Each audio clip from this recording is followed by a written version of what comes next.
There are different types of abuse, ranging from the psychological abuse to physical abuse to financial abuse and a lot of the others. But the one that really takes the bait for me has got to be sexual abuse. And this is not to say that the others are not grievous. I think all forms of abuses are very terrible in their various capacities. But for me, sexual abuse is very, very terrible because it always has this terrible effect that it leaves on individuals that are affected. And some of these even go into marriages. It's been said that from studies that females have the higher percentage of getting more affected through sexual abuse. The topic for today, as you can see, has got to do with a nurse that has currently been struck off from the NMC register because he was found to have been in the sexual misconduct category. He was found to have sexually instigated some type of nuisance with both patient and also colleague. And that's what we're going to be looking at in the topic for today.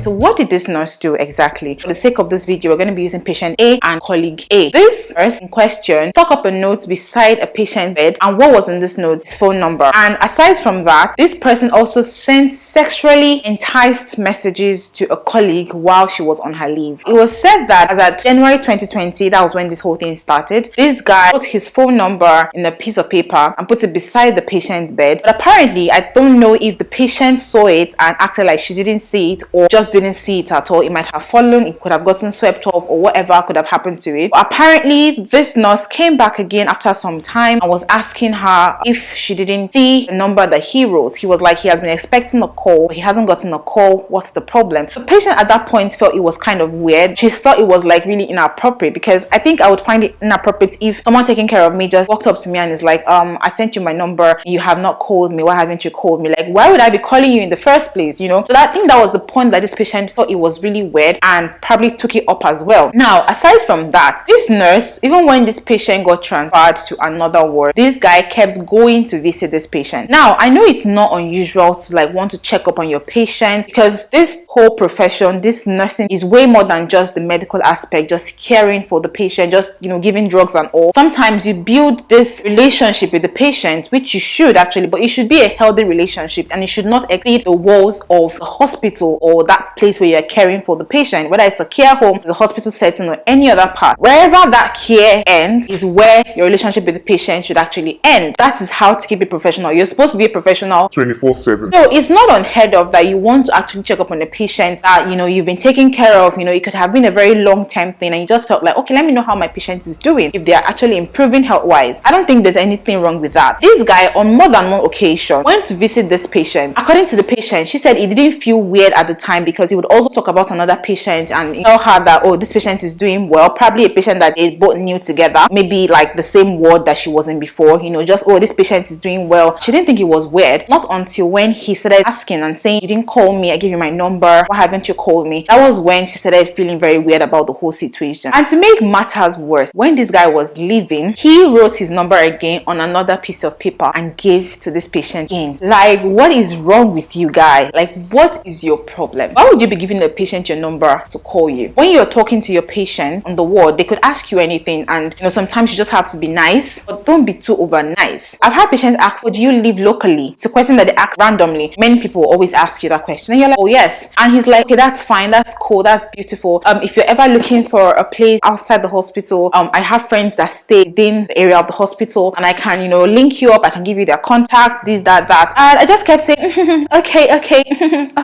and that was it. Apparently the way he was really pushing the whole thing, he was trying to like want me to probably say, can I get your contact and give you a call? And he was even telling me that if I meet so and so person, I should tell them his name, they would know him, be good friends with them and stuff. I just kept saying okay, oh, thank you very much. That was me trying to be polite. I didn't go as far as even asking what's your number or what. I didn't even get the name of the people that he told me to go and even look for. I was not just interested. I was just trying to be polite and not be disrespectful and just, you know, literally bluff him off. Or I did not take that matter afford that, as it should be. You should not try to receive grants or gifts from patients. You are there to give help, not to receive help from your patient. It is absurd. You're not being professional in that aspect, because the whole point is for the patient to come to you to receive care and not the other way around. Fast forward to the whole thing. After he did this with the patient, they gave this guy like a final warning. Don't do this thing again. It is not right. It's not professional. Do not do this again. As if it wasn't enough. January 2021, the year after he did the first one that he did with that patient, this guy, when a colleague was on her leave minding her own business, this guy took his phone, his two hands, and typed a sexually oriented text to this lady. I didn't mention that he left creepy voicemails for the patient and also messages for that patient. Now, he sent a sexually oriented text message to his colleague while she was on her leave, and this really upset the colleague. She actually replied in a very, very nasty manner as well to this guy. But instead of him to relent, he still went on calling her all sorts of sexual names, trying to tell her to pick his video calls and a lot of other things. When they asked this man, why did you do what you did, he said it was just jokes, that he was just playing around with her, and he also said he was intoxicated. My guy, choose a struggle. Were you soaking or were you intoxicated? Because your story seems very, very, very biased and confusing. How can you say you were joking at the same time you said you were intoxicated? It's either you were joking or you were intoxicated. Okay, pick one struggle. I don't make this series to make fun of anybody, but I come here to say the truth as it should be, because some of these things, of course, we know that there are some cases that when we hear of, we're like, probably the nurse couldn't have known. There are mistakes that we make as human beings. It's not everything that you know as well. But then, who doesn't know that sexual abuse is a very, very grave offense? Even as a healthcare professional, you should be the one spotting out these things and raising up concerns and safeguarding approaches when the need arises. You are the one now instigating it. So he said he was joking. He said it was all plays and there was nothing serious attached to it. And he also said that he was intoxicated. So intoxicated means that he was kind of drunk or high on something, but he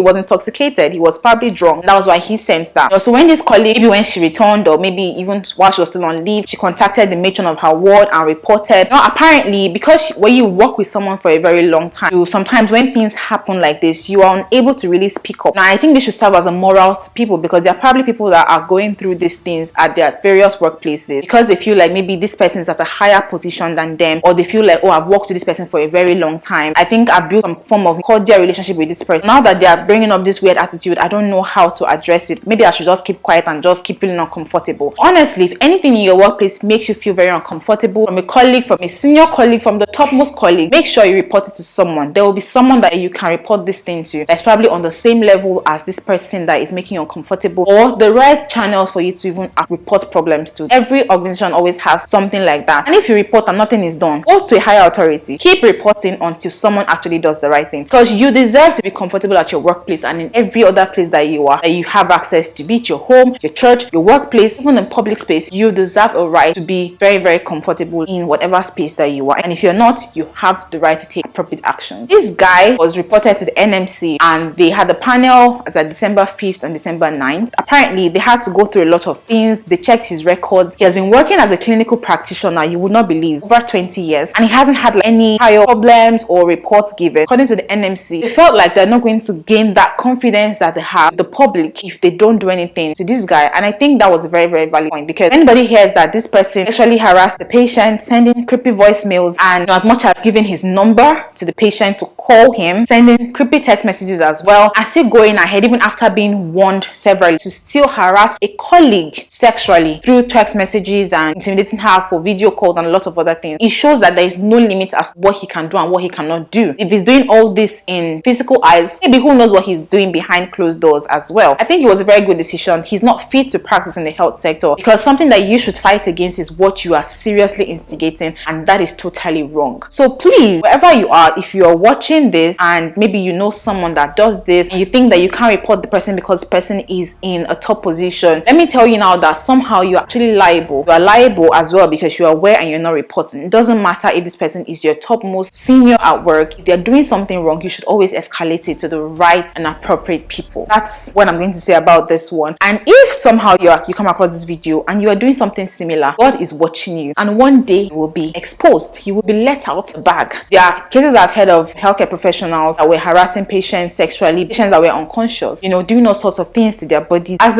I come across the stories, I'll come and share them here as well with you guys. But for the sake of this vlog, please avoid sending inappropriate messages to your patient. Avoid sending inappropriate messages to your colleagues as well. Now, this guy as well took the patient's number from from the hospital's records. After probably he didn't hear from the patient, he went to the hospital's records and took the patient's phone number. Because remember I said he sent creepy voicemails and text messages, and you probably wonder, okay, did the patient give him her number? She didn't give him her number. He took the number from the hospital's phone records and was sending messages and stuff. So yes, this person doesn't deserve to be in the register of nurses practicing in the UK or any other place. To be honest, he shouldn't be a nurse. Breached confidentiality by stealing patient's phone number from the hospital's records, was involved in sexual abuse, doesn't have respect for anybody, and should not be working as a nurse. So I'm just going to end this vlog by saying, let's start to do right. If you see anybody perpetrating such act, please make sure to report, whether it's your senior or it's your colleague or it's your friend. Please always pick up and report this act. And if you ever think of doing something like this, just know that it's wrong. Do not take numbers from do not give out your numbers. Do not send inappropriate messages to your colleagues except there is a consent going on between the both of you. That is for your colleague. But when it has to do with a patient, nothing at all like that should go on. Your care and everything should end within the hospital where that care is being given. And that's all for this vlog today. And I hope you've learned one thing or two. If you want to see more content like this, I would encourage that you subscribe, press the subscribe button and press the bell notification so that you would know when I bring new videos like this to your screen and you'll be the first to see it. If you have not watched previous videos, I'll leave the link here so that you can actually follow up and watch those videos and learn, because I've shared, some other cases and scenarios that are also very important for you to learn one thing or two from there. And I'll see you guys next week, every Wednesdays at 6:30. Not miss it. Take care, guys. Bye.